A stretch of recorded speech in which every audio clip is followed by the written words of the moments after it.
I built and toppled Super Mario in Dominoes.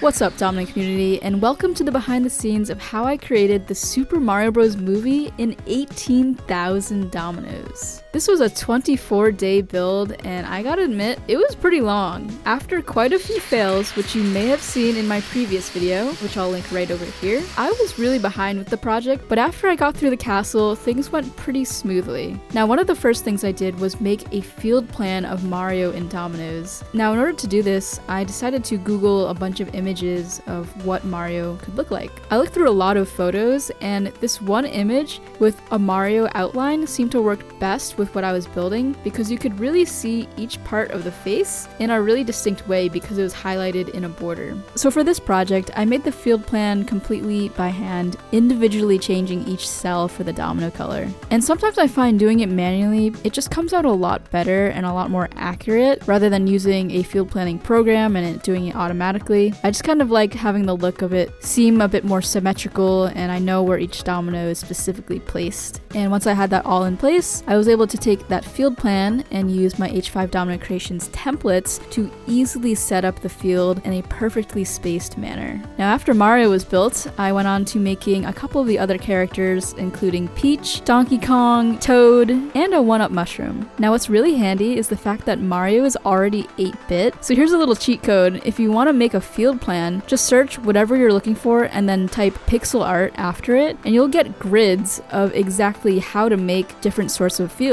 Pixel art is basically like domino art, and you can just use those images as a guide for setting up your domino fields. So after Googling pixel art dominoes for Mario characters, I landed on these images, and these were the perfect size to put next to the big portrait of Mario. Another thing I built was the question mark block, and this is an iconic piece in the Mario world. I really wanted this part to be unique in that when the question mark falls, it'll reveal what's in the question mark behind it. So I decided to print out a coin, and I cut it out and taped it to the exact size of the fall wall, so when it falls down, you'll see it on the step. In the fall down, actually, though, you'll see that one of the steps fell off. I saw that coming. I was like kind of scared because the tape wasn't really that strong, and then it happened, but you know, it's okay.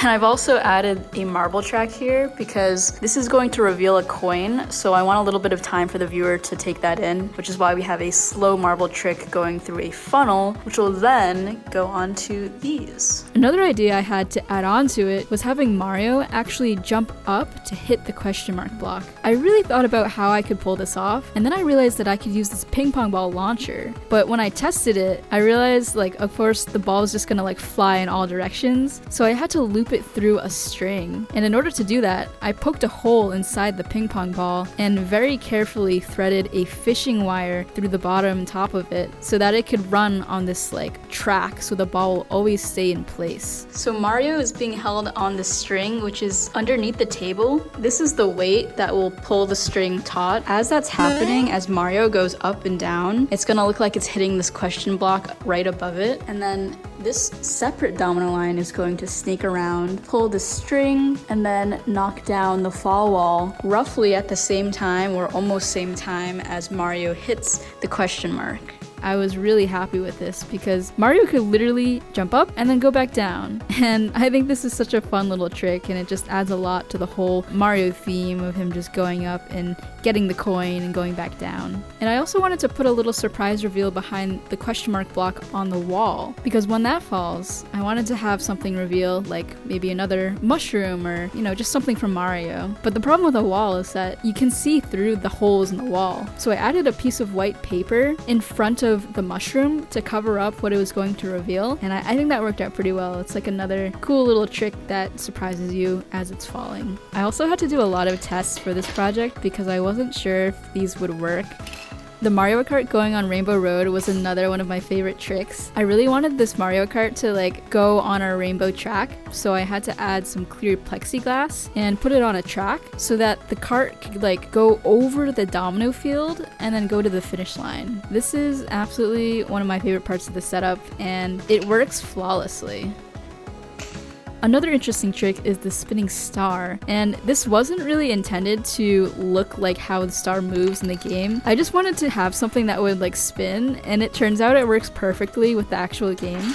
Alright, the setup is almost done! I just have to fill in the safety gaps and make like a 20 domino line for the start, but look, it is all finished. So now we get into toppling it, and I gotta admit, this was like 4 a.m. I was literally falling asleep, but I finally, after like 2-3 hours of taking b-roll and doing photos, was able to knock it down. I started it with my auto toppler because I needed to like run back to my position to like film it from the center of the setup. So that's why you see me running through the hallway here.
That was perfect! I am utterly speechless, like, oh, it is literally 4 a.m. I can't believe this was a perfect topple. After 24 days of work, it is the best feeling to see something that you worked so hard on go exactly to plan. And even though there were a couple of fails and a couple of setbacks, you know, at the end, it's worth it. And even if it doesn't work, you know, I still learned a lot and I get to share that process with you. So thank you for watching. I want to give a shout out to our featured community member, GDomino85. They've been making some awesome domino videos, so go check out their channel. And as always, I'm Lily Hevish, and keep on building.